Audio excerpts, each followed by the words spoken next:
महत्त्वाच्या बातमीने आपण सुरुवात करूया। बातमी अशी की सोशल मीडियावर धुमाकूळ घालणाऱ्या महाराष्ट्रातील प्रसिद्ध हॉटेल भाग्यश्री जे आहे त्याच्या मालकाचं अपहरण करून त्याला बेदम मारहाण केल्याचा प्रकार समोर आलाय आणि 4 जणांनी हॉटेल भाग्यश्रीचे मालक नागेश मडके यांचं अपहरण केलं। त्यांना चालत्या गाडीत बेदम मारहाण करून त्यांना हॉटेलपासून दूर 5 किलोमीटर अंतरावरती फेकून दिल्याचा प्रकार समोर आलेला आहे आणि या हल्ल्यामध्ये मडके गंभीर जखमी झाले असून त्यांच्यावर उपचार सुरू आहेत। हाताला, पायाला आणि मानेला गंभीर दुखापत झाली आहे। पोलिसांकडून या प्रकरणी चौकशी सुरू आहे। बुधवारी सायंकाळी 5 ते 7 वाजण्याच्या दरम्यान ही घटना घडली। सध्या हॉटेल मालकावर जिल्हा रुग्णालयात उपचार सुरू आहेत।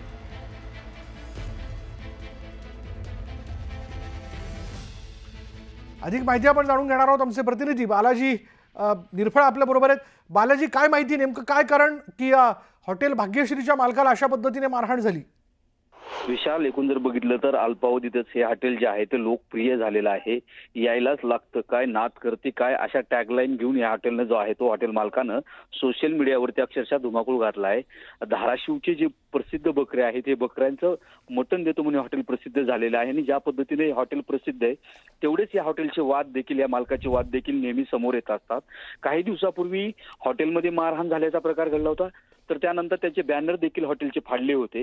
तर धमकी सुद्धा हॉटेल चालकांना वारंवार दिली जात होती। मात्र कालचा जो प्रकार आहे तो काल आज श्रावणांचा सोमवार श्रावण जो महिना तो सुरू होतो, काल मात्र जे अमावस्येचा शेवटचा दिवस असल्यामुळे गर्दी जी होती ती हॉटेलमध्ये मोठ्या प्रमाणात होती आणि हॉटेल चालक जो आहे तो बाहेर थांबलेला असताना त्याला फोटो काढायचा म्हणून, सेल्फी काढायचा म्हणून थोडं पुढे नेलं आणि गाडीत ओढून जे आहे ते 5 जणांनी त्याला मारहाण केली।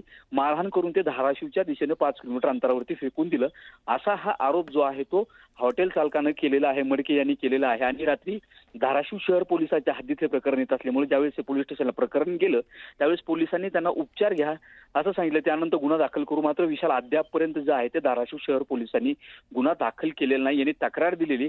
मात्र मग नेमकी ह्यांना याच्या अगोदर धमकी दिली होती, या धमकीतूनच ही मारहाण झालेली आहे का, किंवा आणखीन काही हॉटेल चालकांचे वैयक्तिक व्यवहारातून हॉटेल मालकाला मारहाण झाली, हे सुद्धा पाहणं गरजेचं। मात्र विशाल, हे जर बघितलं तर ह्या हॉटेल चालकानं असे प्रकार घडतात म्हणून बॉडीगार्ड सुद्धा स्वतःच्या रक्षणासाठी ठेवलेले आहेत आणि सोशल मीडियावर त्याचे फोटो देखील आता सध्या उपलब्ध आहेत। मात्र हे बॉडीगार्ड असताना या हॉटेल चालकाला मारहाण झाली कशी आणि कुणी केली, कशामुळे केली, किंवा याच्यामध्ये ह्यांचा स्वतःचा एक कुभांडकार रचलं नाही का, अशी सुद्धा चर्चा आहे। मात्र विशाल, जोपर्यंत पोलीस याचा पूर्ण तपास करत नाहीत, दाखल करत नाहीत, तोपर्यंत त्याच्यावर निष्कर्षापर्यंत जाता येत नाही। मात्र ही मारहाण झाल्यामुळे सध्या शहरात एक चर्चेचा विषय ठरलेली आहे।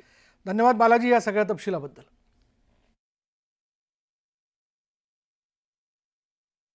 आमची मागणी एकच आहे, पोलीस प्रशासन आम्हाला भेटावं। काय प्रकार घडलाय?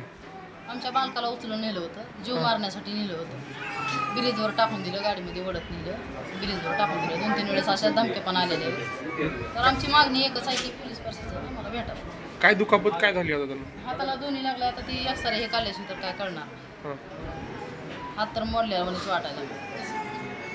मग मागणी काय प्रशासनाला? तिथं यावे ना आम्हाला प्रशासन, म्हणजे